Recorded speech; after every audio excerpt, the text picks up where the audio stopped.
Passé le 8 février dernier, la mort tragique d'une jeune femme percutée à plus de 100 km/h rue Gambetta. Et non, ça n'est pas un simple fait divers. Ça n'est pas à partir des faits divers que nous nourrissons nos idées et nos propositions. Ce décès tragique, c'est un drame caractéristique de ce qui peut se passer dans certaines rues longues, larges et rectilignes, comme Gambetta, mais comme d'autres aussi à Lille, L'Homme et Hélène. Les rues, et les grandes villes en ont plein, les rues où rien n'oblige un fou du volant à ralentir, qu'il roule en grosse 4x4, Madame la sénatrice, ou dans un vieux taco, qu'il soit sous drogue ou pas. Quand la route est vide, sans virage, sans obstacle, il y a des abrutis qui se comportent comme s'ils étaient sur une autoroute ou sur un circuit, au nez et à la barbe de nos panneaux zone 30.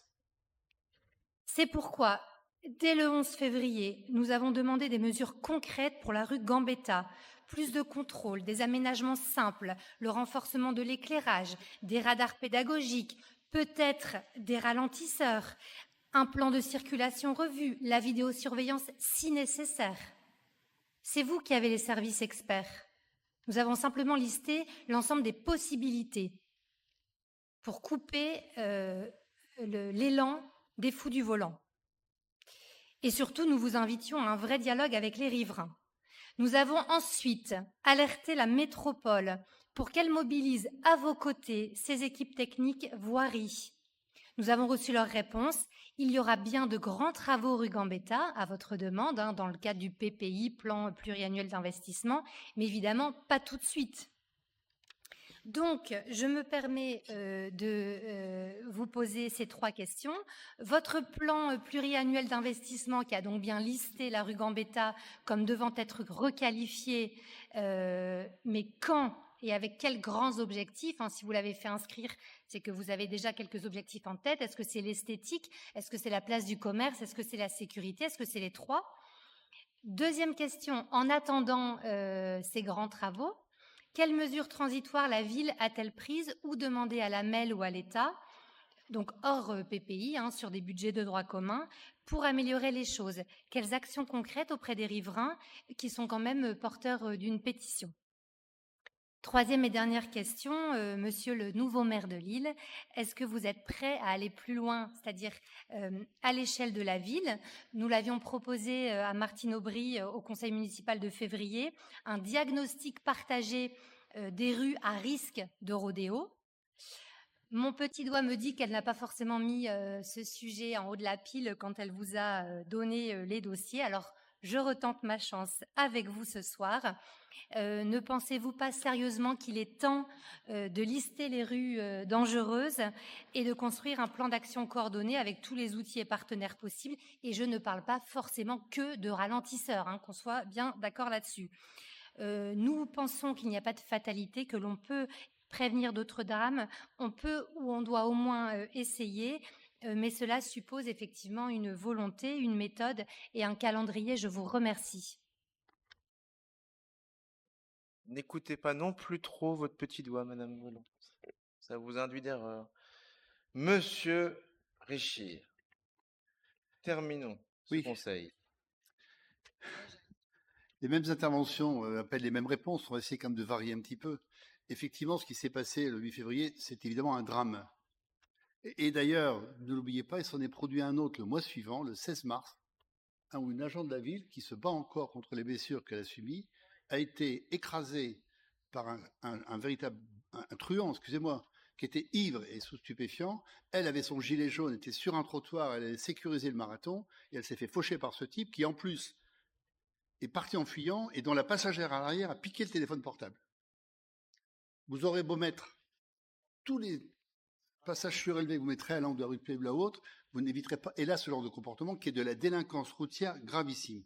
Ceci étant, j'ai de la peine quand vous intervenez comme cela par rapport à nos agents de la ville et de la métropole, qui, à longueur de semaine, travaillent sur ces situations-là, sans arrêt. On n'attend pas votre intervention, vous avez le droit de la faire, on est en démocratie. On n'attend pas ça pour faire des diagnostics partagés. Rien que dans les 5 dernières semaines, nous avons demandé à la MEL, et on va travailler avec eux, 6 diagnostics de sécurité.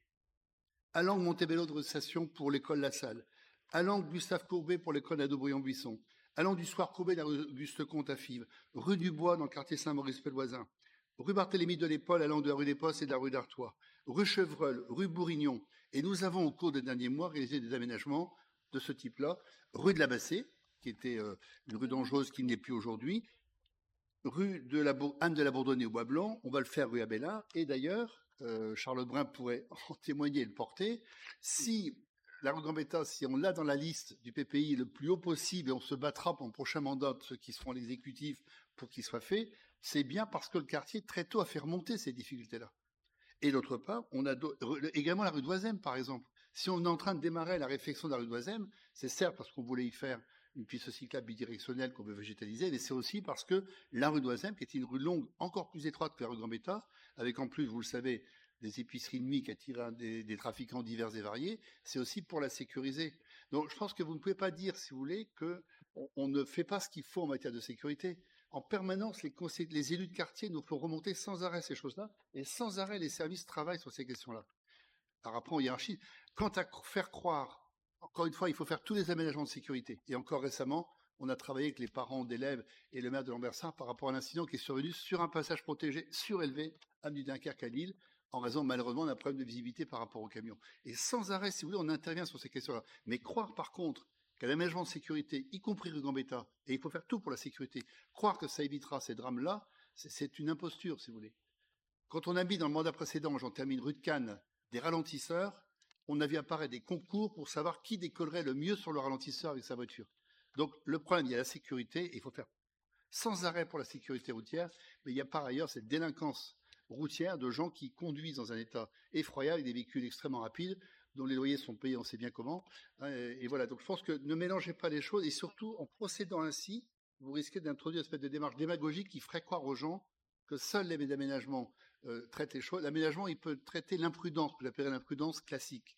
Mais devant des comportements délinquants comme cela, très clairement, ce n'est pas la sécurité routière qui résoudra le problème, même si par ailleurs nous continuerons avec nos services, et ils le font fort bien, à travailler pour améliorer chaque jour la sécurité de chacun. Merci, Monsieur Richir. Nous passons au vote des délibérations qui n'ont pas amené d'intervention de notre part, soit les chemises 3, 8, 9, 10, 11, 16, 20, 21, 23, 24, 25, 27, 29, 32, 33, 34, 37 et 42. Je demande qui approuve l'ensemble de ces délibérations. Je vous remercie. Je voudrais